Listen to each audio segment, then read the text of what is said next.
selling 6 million copies of your course. Sounds pretty unbelievable, but that's exactly what my guest today has done. Stay tuned. Hey out there, and welcome back to the Online Course Show. I'm your host, Jacques Hopkins, and you have found the show where we talk about how to run a highly successful online course business. Not just about the course, certainly we talk about that, but we like to focus on the entire online course business, one that actually makes money. My guest today is John Burra, and he has sold over 6 million courses. Now, in fairness, he's been in business for quite some time and has actually created hundreds of different courses. So he hasn't sold the same course 6 million times, but it's still very, very impressive. John is in the tech space, so he has coding courses, AI courses, and so on. He got started on Udemy back in 2011, but today 97% of his sales come on his own website. John is a seasoned course creator, and he'll be sharing a lot of lessons learned with you in this episode. He talks about his dialed-in process for creating courses now after having created over 600 of them. He shares when you should use a course marketplace like Udemy for your course and when you shouldn't. And he's got some cool tips for how to use YouTube to drive a course sales. For all that and much more, here's the full conversation with John Burra from MammothInteractive.com. What's up, John Burra? Welcome to the Online Course Show. Fantastic to be here. It's good to meet you, man. I hear you've sold a course or two. About how many courses have you sold? We just crossed the 6 million mark. 6 million courses. I guess that works for like qualifying to come on this podcast, the Online Course Show. I've recently crossed over about 10,000 courses, and I'm pretty proud of that, man. But that is like a drop in the bucket to 6 million. What's the secret? How do we sell 6 million courses? Well, I've been around for a long time. I actually got onto Udemy in 2011. But the secret is that you always have to keep on making courses and you have to keep on innovating. And in my particular business, I'm in technology. So there's always something new coming out. So like this year, it's Chat GPT. The last couple of years has been blockchain, and that's happened a couple times in my career. And then even before that, it was like the Unreal Engine, mobile games, HTML5. So as soon as something comes out, there's a lot of hype around technology. And because there's that hype, you can sell a lot of courses and a lot of bundles real fast. Yeah. What if I don't want to continually innovate and continually make new courses? Because I mean, I'll add the caveat that it's niche dependent, right? In your niche, it's incredibly important. You mentioned some specific examples. I can't imagine how AI is affecting your niche. Piano technology is not changing as fast as the content of your courses. Absolutely. So if you have something that's more evergreen, which is piano, which by the way, I envy so much because, I have to constantly redo these courses and the courses become obsolete, but piano, people are going to be playing piano forever because it's just such an evergreen thing. So if you want to sell more courses, you just basically have to work on your marketing and just double down and find out what works and keep on doubling down on it. Interesting. All right. So 6 million copies sold. How many courses would you say you've made at this point? I believe it's upwards of 600. Oh, wow. Wow. 600. How does one person have time to make 600 courses? Well, it's not just me. I have a company so my story, my story goes, it used to be just me making everything, doing all the marketing and all that stuff. And it was just me. And I remember this was pre 2016. It was just, I would make the courses and I'd do it on 2 different computers. And one computer would just be rendering. And then the other computer I'd be recording on. And then as this is done rendering, and my computers were on 24/7, just rendering, HD videos, right? But in 2016, I decided to get an office, get some employees, and then scale up. And then for the next, let's say 3 years, it was actually more tough than I thought it would be, right? I spent 9 months trying to get into trying to scale up or trying to figure out what I would do, because you always should have a plan going into it. And then what I did is I tried all these different things. Some failed, some didn't. And then I was almost about to throw the towel in, because in 2018, 2019, my sales went down 30%. And as you know, like, or if you've ever started a business, where sales go down 30%, you feel like it's the end of the world, right? And then, so, I had a good hard look at what I did. I'm like, okay, we need to do all these things differently. And then in September of 2019, things just picked up. And then maybe about 6 months later, a big thing called the pandemic happened. And I thought I thought I was done, right? So like after this one little dip in sales, I thought I was just going to be done. And after that, the pandemic changed everything. All right. So before the pandemic, things kind of dipped down and then they dipped back up. Why is that? Well, I think a lot of people were learning from home, but on my end, I'm like, I needed to figure out how I was producing courses, what courses to produce. Because the reason why my sales went down is because I was producing the wrong thing, right? And what it did is I took too long to build a project in the wrong direction. What that project was, I made this massive course on how to make like a Fortnite clone in Unity. So, and that it was big at the time, and we've sold tons of game content. That was actually my first online course, is how to make HTML5 games without coding, a complete thing from knowing nothing to coding in HTML5 using something called Construct 3, doing the art, the music, everything, just put it up there. Right. And then at that one time, game courses didn't sell as much. It was other things like, AWS and Python and machine learning. And we had to just, my employees, I got together, we was like, look, we gotta innovate or else we're not going to be here. Right. So that's what I did. And then as the pandemic picked up, crypto picked up, and we just kept on making the hot courses, and it just kept on going up from there. Okay. So let's go back in time a little bit and focus in on Udemy a little bit, because that's how you got started. Why did you make the choice back in, did you say 2011? Was that 2011? So I got started in 2013, and to be honest with you, like Udemy wasn't really on my radar then. Like I created my own website and was looking at all the different software I could use to sell it on my own and run it on my own site. Why Udemy for you back then? Okay. So I graduated, I had the fortunate timing of graduating in 2008. So that was a very tough year to graduate university from. And so it was really difficult to find a job. And I'm like, I want to be an entrepreneur. And then in retrospect, that was a very hard time to be an entrepreneur as well, especially if you're, starting out. Right. So it was 4 years of just kind of like trying to do different things. And what eventually happened is that I made an Xbox 360 game. And how I did that was I took an online course on how to make an Xbox 360 game. And after that, I took an online course on how to make apps. And I made probably 20 apps. I got a bunch of freelancing gigs, but nobody cared about the apps or the games that I was making. They all cared about how to make one. Literally, I'd say, hey, look, I made this in a month. And they're like, well, how'd you make it? I don't care about your game. I just care about how you made it. So what I did is I put together a course, and on Groupon, I saw that Udemy was selling. And I'm like, and I keep in mind, I had like no money, right? No money in the bank. And I was this close to throwing it in. I was down to my last dollar. And on Boxing Day, and if you don't know what that is, that's the day after Christmas in British countries, right? So on Boxing Day, I open up my sales thing, and it's like this massive amount. And I'm like, I'm in business. It like literally down to my last dollar. Like in January, I was going to be putting my resume out there to get a job. I was like this close. And then all of a sudden, 2012 was amazing, right? And I have to thank Udemy for that. Like I got my start on Udemy, and they asked me to produce a bunch of courses for them. I did, and then they gave me some sales, which I thought was awesome. So where did Groupon come into all this? Is that how you discovered Udemy? What was the Groupon piece? Yeah. So like I was just on Facebook or something. And then I saw like, hey, you can buy an iOS course. I'm like, well, that sounds neat. So I click on it. Well, who's doing this? Udemy. Okay. What's Udemy? Oh, you can upload a course. Well, why don't I just make this course? And I got in touch with like all the big people at the time. And they say, can you promote this on a something called AppSumo, which was like a similar deal site in Groupon.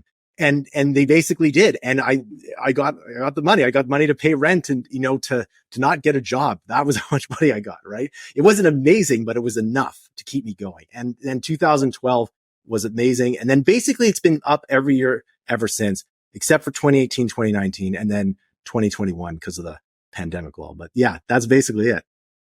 So give me your like pitch for Udemy, because I'm not, like I said, I didn't start there. I don't have a lot of experience on that. I have had other course creators on the podcast who started on Udemy. A lot of people like start there and then they try to diversify and put their courses on their own site as well. But then like, how do I arrange that to where I'm not, making Udemy mad and able to sell it for more than like the $10 or whatever? Like, talk to me about Udemy a little bit.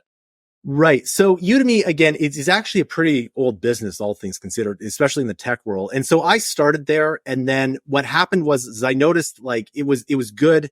And then they had actually, they had some decisions, like in 2016, when I was, when I was starting up, my wife was pregnant with my first child. They announced this rev share decision, and like, it wasn't a very good decision, short answer.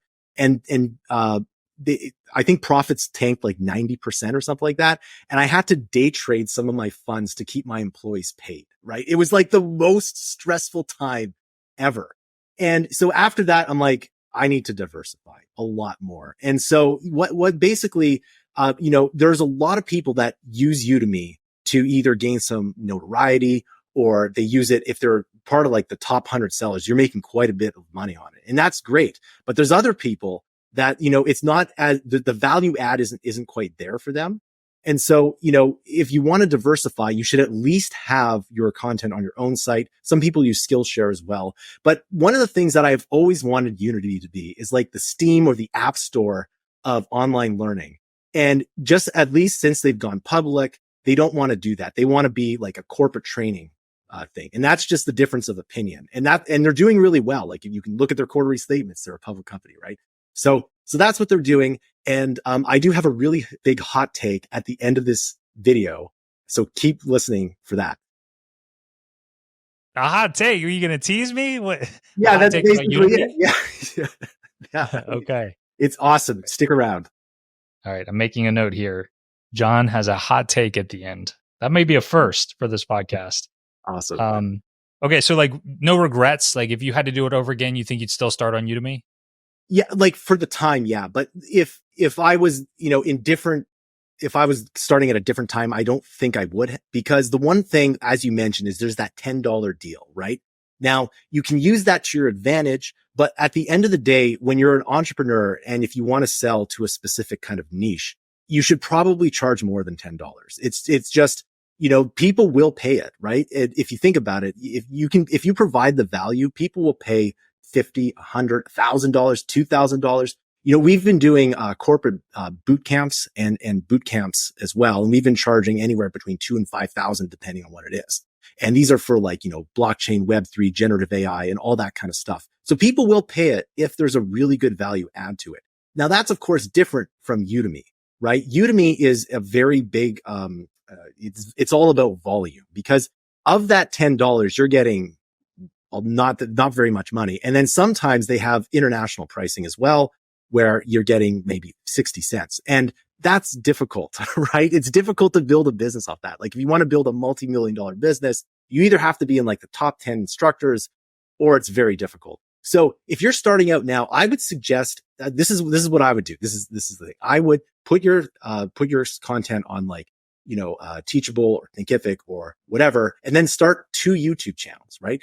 And YouTube channel 1 is about your specific niche, right? It's whatever it is. And you want to think about this in, like quantity over, quality over quantity. So 1, maybe 2 videos a month, really high production values. And then the other YouTube channels are just previews of your course, right? And these can be like 10, 20 minutes. They can even be shorts, right? And you can just upload whatever you want there. And so that way you're getting the long tail of people just kind of signing up to your site. And I've done this with several YouTube channels, one of which I think was a complete failure on my end, but I still got multiple leads. And from those leads, I sold the bundles and the boot camps. And that's what I would do today. Okay. So thank you for sharing like the actual tactics here of what you would do today. I'm confused on the 2 YouTube channels. Why wouldn't it be the same YouTube channel? Okay. And keep in mind, there is a lot of failure behind what I'm about to tell you. So so I'm telling you, just because I've done the wrong things and I don't want you to do that here. So YouTube really does, favor the quality. So if you make a really high quality video once a month, that's better than like a bunch of really low quality every single day. Now, the reason why it's two separate ones is that the second one is just to get random views from people, right? So if it's, piano lessons, or if it's on blockchain or whatever it is, it's just, you're getting people to just try a tutorial on that specific thing. And then you have your sign-up information below. And that's what we do with our main channel, the Mammoth Interactive channel. And we have like 1.8 billion views. And from that, I've been able to get a very good amount of students to continue this here. Now, the other one I did was supposed to be like a very big channel. And one, it was all over the place in terms of content. And two, I just uploaded too much. If I were to do that channel over again, in fact, I'm thinking about just deleting all the content and starting over because it's a really good name. I would do that over again. It would just be once, maybe twice a month, very high quality, and then very relevant. That's what I'd do. Yeah. So like YouTube has been the number one traffic source for my piano business, certainly. And there's a lot of wrong ways to do it. But as long as our content is targeting the right type of people, to like conventional wisdom would say that it could still be the same channel. So I'm still struggling to see why I would need to create two separate channels if it's the same audience, or maybe it's not the same audience. Yeah. So you bring up a very good point. So my business is all over the place. Like I have Python, Unreal Engine, apps, like a bunch of different things. And those are all different people in the end. But if you're just doing one thing like piano lessons or, something like that, you could probably do it with one channel. The thing is that so if I'm doing like kind of a talking head one where I'm just talking about like tech news or something like that, that's different from the tutorials that we have. Like the tutorials are like, okay, let's build, a large language learning model today. Those are two different like kinds of videos. And at least that works for me. But I could see, considering I've looked at some of the music channels, you could probably do with one channel. Yeah. But then if we do one channel, that's still like two different types of content you're recommending putting out there in order to grow your audience. Maybe a couple of times a month, these nice high quality videos on a particular topic, and the rest we sprinkle in just like excerpts from maybe our course material. Yeah. Or you can even do shorts. Shorts are good, work well too. All right, cool. So when if people come to you today and they are on Udemy and they're only on Udemy, but want to get off because of some of the downsides we talked about. There's obviously plenty of upsides of being on Udemy as well. But if they want to maybe keep their stuff on Udemy, but diversify and start selling their courses on their own website as well, how do we go about doing that? It's very challenging. And the more money you make on Udemy, the harder it is. Like there's some people in Udemy that make, $500,000, $1 million plus on Udemy. And that's like, I never really made that much, but I did make, several 5-figure before like things slowly kind of declined.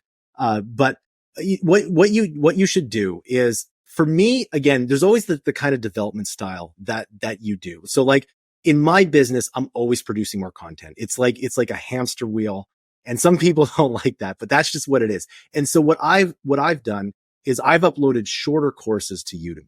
Okay. So what I've done is, I took all my content and I would sell bundles because it's easy to sell a bundle for like anywhere from between $30 to $100, $200 plus. And, if you have, let's say 10 Udemy courses at $10 and, or 20 courses in that bundle, you can see that the price on Udemy would be much, much more. So because it's much, much more on Udemy, people are inclined to buy on your own site. Now, that would be the first step, is to just start to get your email list going, to start a YouTube channel. You have to drive things to your email list. And once you drive things to your email list, you can sell to that email list. And if you sell it correctly and the price point isn't too high, you'll be able to do a good job. What's the breakdown, like percentage breakdown of your sales today, Udemy versus everything else? Oh, it's like 3%. Which direction? Oh no, like that's it. 3% of the pie. Udemy's 3%? Yeah. Udemy's 3%. It used to be 100%, right? In 2012, it was like basically, it was more like 95%. It was like mostly Udemy. And then slowly I've been diversifying with several different ones. Okay. So the vast majority is now off Udemy. And that's really interesting. That's not what I would have expected from somebody who's been on Udemy for so long. I was thinking 50-50, maybe 60-40 at this point. So I know one of the advantages to being on Udemy is they can kind of handle a lot of the marketing for you and you can focus on the courses. So have you been able to turn Udemy into any sort of funnel to where they're still handling the marketing for you? Or when you branched off in like that 97% of sales off Udemy, is that because of your own traffic and audience building efforts outside of Udemy? Okay, so this is a very good point. So a lot of people still find me via Udemy, which is kind of interesting. And so, for example, one of the things that we did is we got the Near blockchain. There's a grant, and Near is a blockchain that is adding in all these cool features where they can develop on it.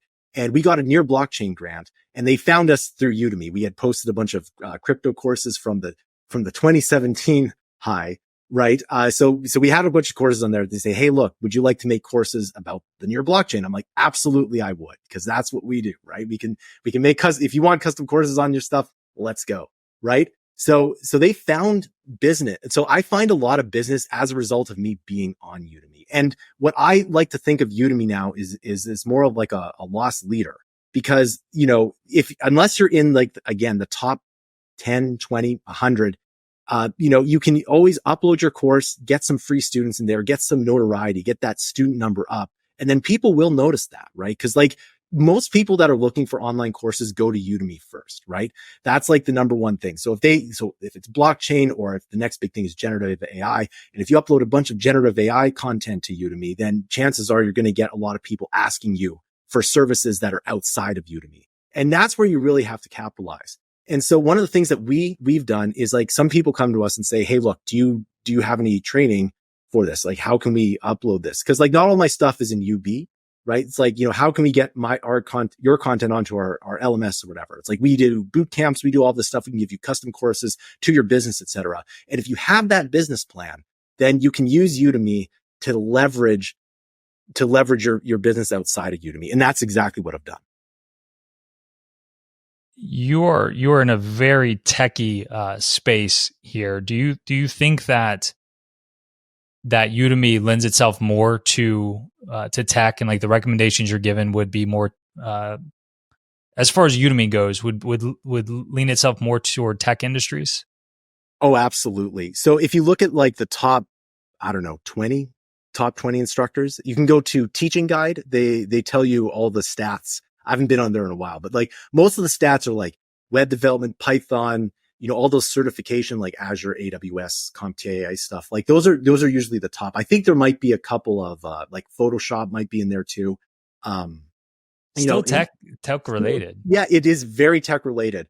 And it's just this is what's also really funny. If you've ever, I've tried to sell the tech courses outside of this, and it is very, very difficult, right? Because a lot of people aren't very technical, right? So like, why would I need to learn how to do a large language model or something like that, right? So it's kind of funny that they've built everything around tech. And so, yeah, a lot of my stuff is geared towards tech. If you're doing something else, it might not work the same way. So you crank out a lot of courses. Would you say, like, how are you splitting your time between course development and marketing, like content marketing? Right. So this is what I tried to do in 2016. So if you think of a business, like a content building business, like a video game, an app company, even like singer-songwriters have a team around them, right? So or like the movie industry or the TV show industry is another good one. So what I wanted to do was say, hey, look, here's my knowledge. I need to separate, like I'm wearing like 4 different hats. And then when I got employees, I'm like, hey, you do this, you do this, you do this, and you do this. Okay. And so I basically separated all that work out to all these different people. And I was kind of like the creative director. And then my last course that I made was in 2020. And now I just kind of manage everything. We have about 20 to 30, instructors or employees at any given time, depending on the demand. So I'm kind of like the director of everything right now. And this is what, it would have been great if Udemy went the Steam road, where it's like you can build a scalable business that's, 20, 30, 40, 50 million, but they just don't want to do that. They don't want to help the marketplace at all. They just want to focus on their corporate and subscriptions. And they're doing that because they're a public company, and they're doing that because it'll raise their shareholder value. So, and I can't really blame them, because that's kind of what I would do if I was in their position. I'm kind of blown away by the amount of employees you have at this point. That's really impressive.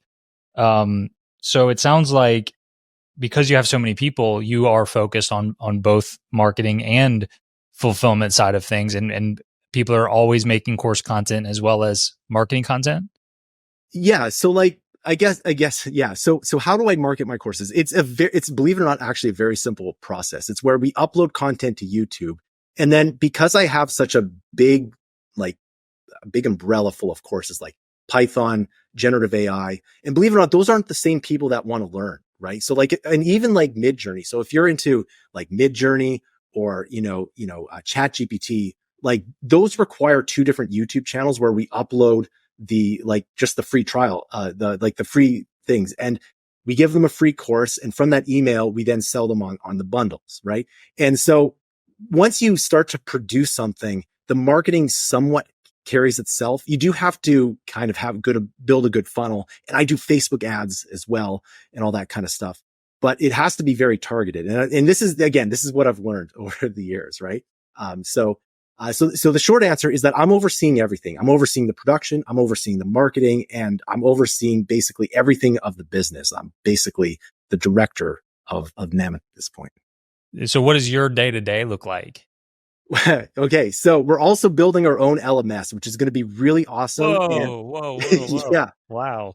Yeah. So my day is basically I wake up and then I test the LMS. And I'm trying to build like a really, really good LMS, for ourselves, like all the things that I've ever wanted in an LMS, to do that here. And then I make sure I look at all the freelancers, what's coming up next. I have to make sure, everything is kind of working, check the Facebook ads. I check the YouTube channels. I'm checking everything. It's like, okay, we need to do this, and this next. And then, this is working, this isn't working. So we maybe focus a little more on what's working, what's not. That's kind of my day. What are you currently using for an LMS? I'm just using Teachable at the moment, but their fees have gone up a lot. So, and I'm like, I'd rather build my own LMS. And this LMS it's supposed to handle all the things that I've always wanted to do. Like achievements are built right into the LMS, right? Which I'm still shocked that both Thinkific and Teachable don't have a really good achievement thing. It took us like 2 weeks to build, but there's going to have a lot of achievements.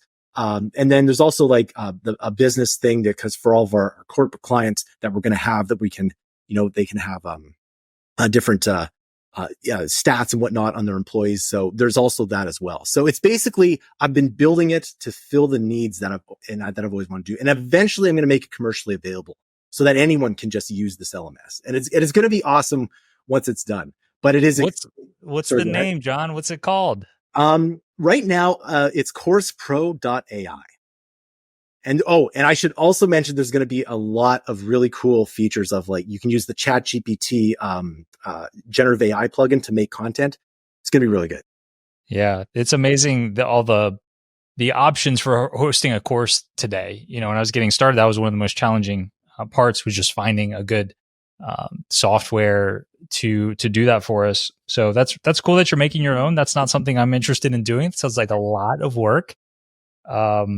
So good luck with that. That's not, you mentioned specifically like achievements. I know the ones out there have various levels of achievement. Some do it really well, but then are lacking in other features. Mm-hmm. One thing that I experimented with a few years ago was, because I ran into some of the same frustrations that you were noticing, that there was no one perfect LMS for my needs, for my piano students, is I moved, at the time I was on ClickFunnels, and I moved over to WordPress and used a combination of LearnDash and BuddyBoss so that I could have a lot of customization and make things work and look and feel exactly how I wanted. Now, that ended up being way more headache than it was worth, because so many plugins and custom code was just like things would break. And I've since moved over to Kajabi. But I'm not sure where I was going with that in terms of a question, but I've had my fair share of struggles with LMSs, and I'd be curious to hear how it works out with you developing your own. Yeah. And just for you listening, it is a lot of work. Now, the only reason I'm building my own LMS from scratch is because I live and breathe this stuff all day. And I'm like, oh, it would be so cool if we had this particular thing and this feature. Well, we got to do it because, well, things are working, so we might as well. But yes, I understand it's very hard. Now, what's interesting is like Thinkific now has an app store, but where you can kind of get some Thinkific plugins. I'd experimented with that, but it wasn't as free as I wanted it to be. So again, you have to pick your battles. This is a battle, which is a lot of work. I really don't recommend, if you're just interested in making courses, don't build your own LMS. Just no. Yeah. Yeah. Not a good recommendation for like 99.99% of course creators. I will tell you, I don't know if you know Jason Dion, he's a good friend of mine, and he was big on, or is big on Udemy. That's one of the things he did shortly before selling his business was he did develop his own LMS for his courses. And maybe that's something that works really well if you're in tech and have a lot of courses and a lot of clients as well. And I think that he said that was one of the things that made his business more attractive to buyers, is that he had his proprietary LMS as well. Yeah, I would agree. And I'm glad you brought him up. When he sold his business and the amount that he sold it for, it was just like, whoa, now my business is worth more than zero. This is amazing, right? So, and I would agree, if you have your own LMS, the technology side of it does increase your evaluation, because at the very least, they could use that technology in some way, shape, or form. Like perhaps, Apple, let's say your LMS is so good, Apple wants to buy it. They don't want your content, but they like your LMS, right? So therefore, Apple will give you a nice big check just for your LMS. But yes, the short answer is that like, that's partly why I'm doing it, is like, I want to have a really good user experience, and I'm going to do it. Do you have any plans to sell one day? Possibly. Right. I mean, obviously every person has their price. But for now, I have lots and lots of plans, going forward in the future. One thing that struck me when I was at your website, mammothinteractive.com, that's the main website, right? Yep. Your face is nowhere on the homepage anywhere. I'm guessing that's by design. You know what? I've never really thought of it that way. No, you're right. It isn't on there, but, I didn't, that's a good question, actually. It's not on there. And I don't know why, actually. No, I think and Jason's was like that too, even though his name was kind of in the name of his brand, Dion Training, and yours is not. But that was always intentional on his part, is to make it so that it wasn't a personal brand and it wasn't all about him or anything like that. And so I imagine there's some intentionality there, whether it's the brand name, your name is not in the brand, your face isn't in here anywhere, just building it as a system and as a company rather than all about John. Yes. And I guess, it's funny. You make decisions 8 years ago and then oh yes, that's the reason why you did it. But that's basically it here. I want to make sure that, the system that I can remove. And so this is actually what you want to do when you scale up, is you want to remove yourself from the process as much as possible. And you still have to be there. Like you can't just sit on the beach and hopefully your business just gets, from 1 to 10 million without any work. Like it doesn't work like that. Right. But, you want to take yourself out of a lot of the process of the business so that the business can run and grow. Right. Like my job is to grow the business right now. It's not to make the specific little edits on each of the course. I have someone to do that, or it's not to talk about these certain processes. It's just, my job is, removed from the production as much as possible so that I can grow as much, or spend my time growing the business. Any specific, like, the failures is such a like intense word, I feel like, but like, any big obstacles you had to overcome, anything you regret doing in your business that you could share? Oh, there's so much. Let's see. So the one thing is so I always have this, okay. So my system is for every project that I do, I always do an analysis of it. What went right, what went wrong. And then over time, those little processes become better and better. And I hopefully make better and better content. Right. And with every single, now I do this like every quarter. It's like, I try to make my stuff 10%. I have a 10-10-10 rule, make it 10% better, do it 10% faster, and make 10% more money. The last one is the hardest one, but the first two are really in your control. If a project took too long, like we had this one project that took 5 months and it got canceled at the end. So I'm like, what went wrong? Right. And so it basically, we have to take a look at it and like, okay, we're not doing that ever again. Right. We're going to set this up so that doesn't happen ever again. That was way too much time. And, that happened like in 2018 where I built that big, that battle royale course. I said, look, we can't ever do this again. So the short answer is, I've failed a lot, and you always have to look back with as objective eyes as possible to see what you could have done better. How are you able to manage so many people? It's difficult. Yes, it is. It is very difficult, but for the most part, so I have a person below me that does a lot of that stuff, but I'm in the conversations. I make sure everything's good.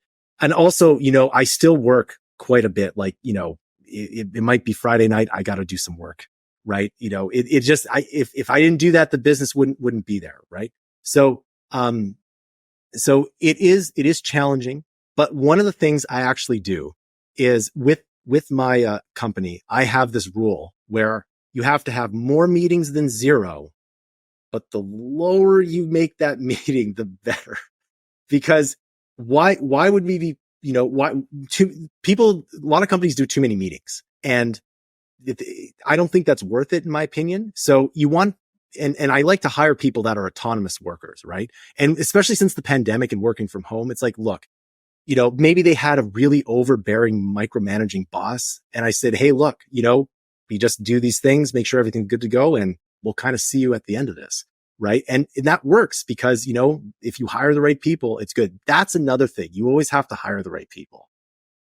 How do you find the right people? It takes a lot of work. And one thing that I do recommend, if you're into hiring people, is you can get their resume, you can get their cover letter. But if, at least for our content producers, I get them to just do a 45-second, 1-minute video.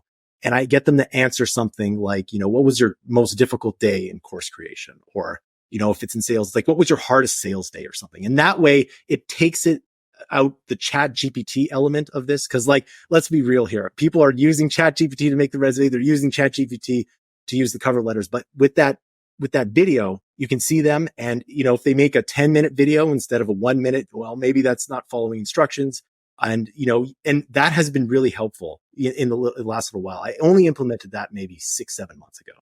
Is there anything specific you could think of that having a successful online course business that you do, like that has allowed you to do or experience that you wouldn't have been able to do otherwise?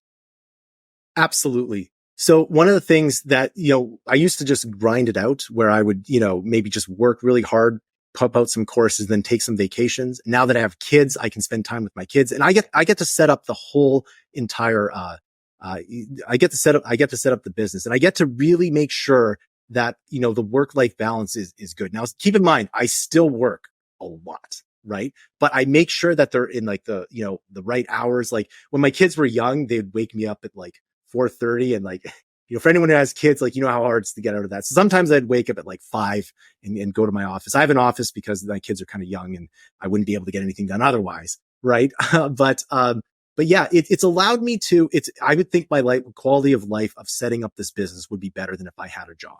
And fun fact, in 2012, after so much work, I actually got this massive 6-figure job as a coder, believe it or not. And it was exactly how much I made as a course creator. And I'm like, I took a week, and then I'm like, no. You want to run a business, you do it.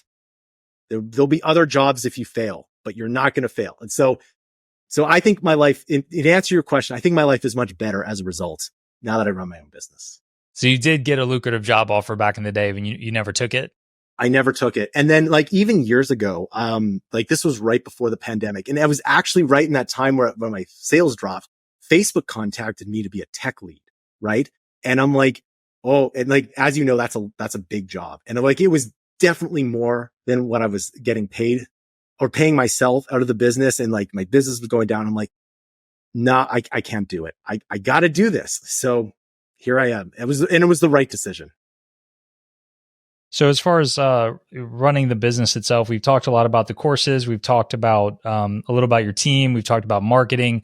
We haven't touched on too much, just like the sales process and any conversion mechanisms in terms of any funnels. You mentioned email and you've mentioned bundles, but if you could go into a little more detail about how that works. Are you using urgency any kind of way?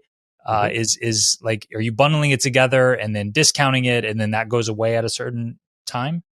Yep, absolutely. And because I have so many products I can test with this here. So oftentimes, like, Black Friday is a good example. I usually have most of my bundles on sale all that at that time. And that's a really good month. Unfortunately, it skews the revenue up to November.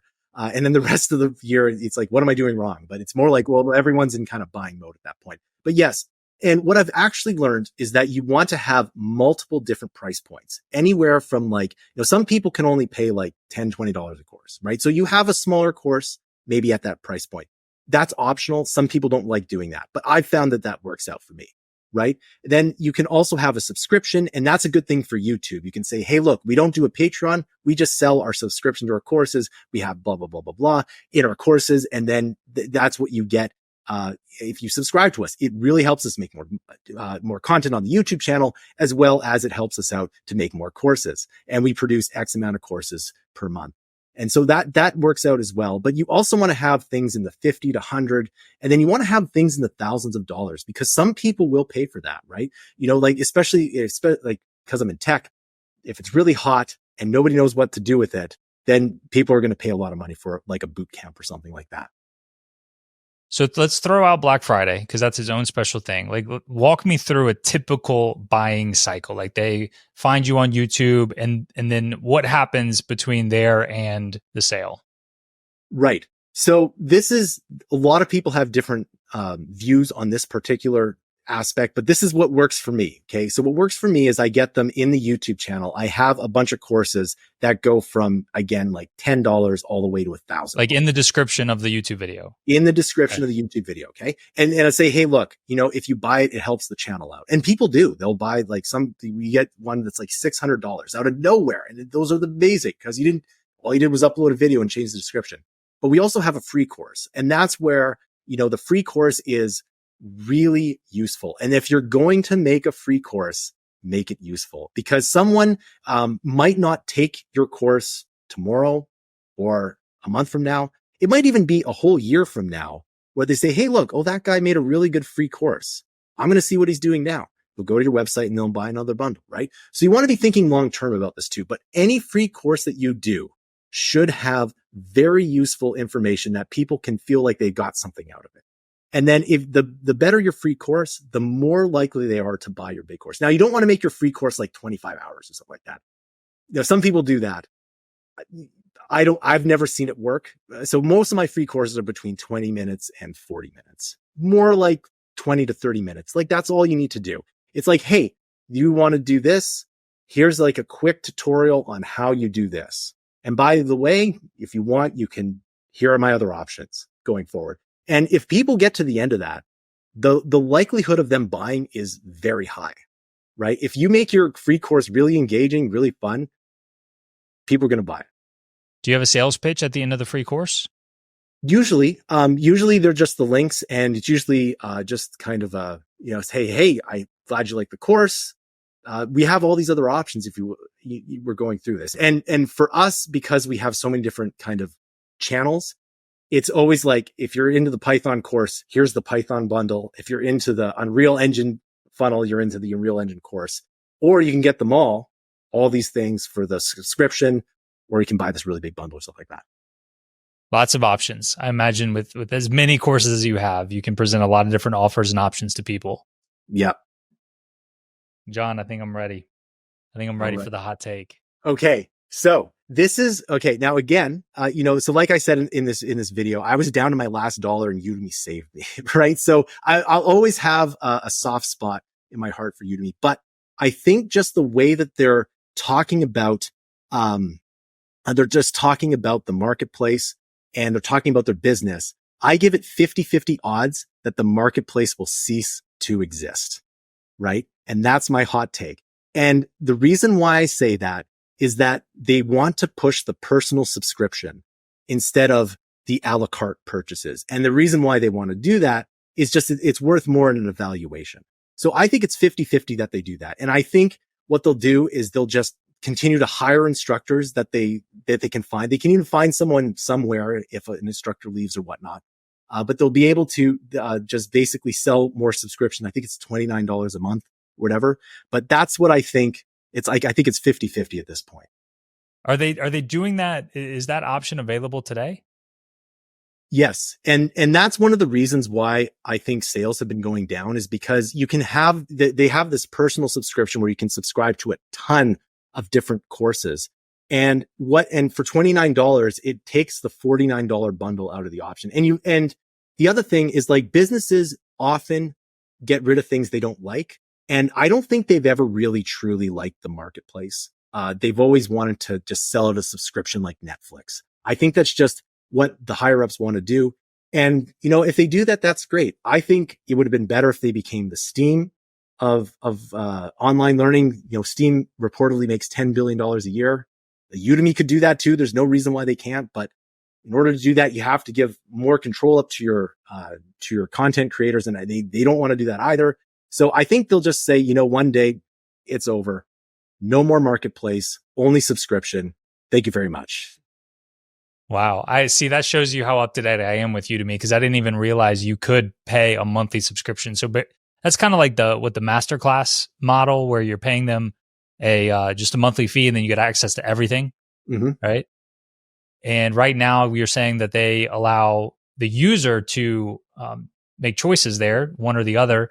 And you're thinking pretty good chance that they eliminate the a la carte model and go 100% on the subscription model. I think so. And, if that happens, it's just life, right? Businesses change, people change, things change, right? So, that's just what it is. And if it doesn't, and one of these days, perhaps a marketplace like Steam will come out, and fun fact, I hear this maybe like once every other month. I'll just be at like a random meetup, like a tech meetup or something. And I'll get someone to say, hey, look, I want to make a Udemy competitor. And I get that all the time, right?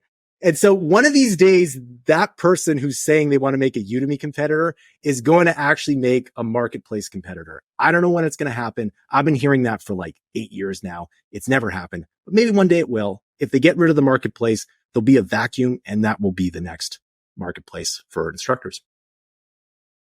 Awesome. Well, thanks for sharing that, John, and thanks for sharing all the wisdom you have here today. Congratulations on all the success. Any parting wisdom, maybe something we didn't hit on for course creators that you'd like to share? Yeah, it's hard. Okay, I like anyone knows this stuff is really hard. It's really hard to make the course. It's really hard to sell the course, and it's really hard to keep going. Right? So stick in there. Just keep at it. Try to be as optimistic and as stoic as possible. And that is hard.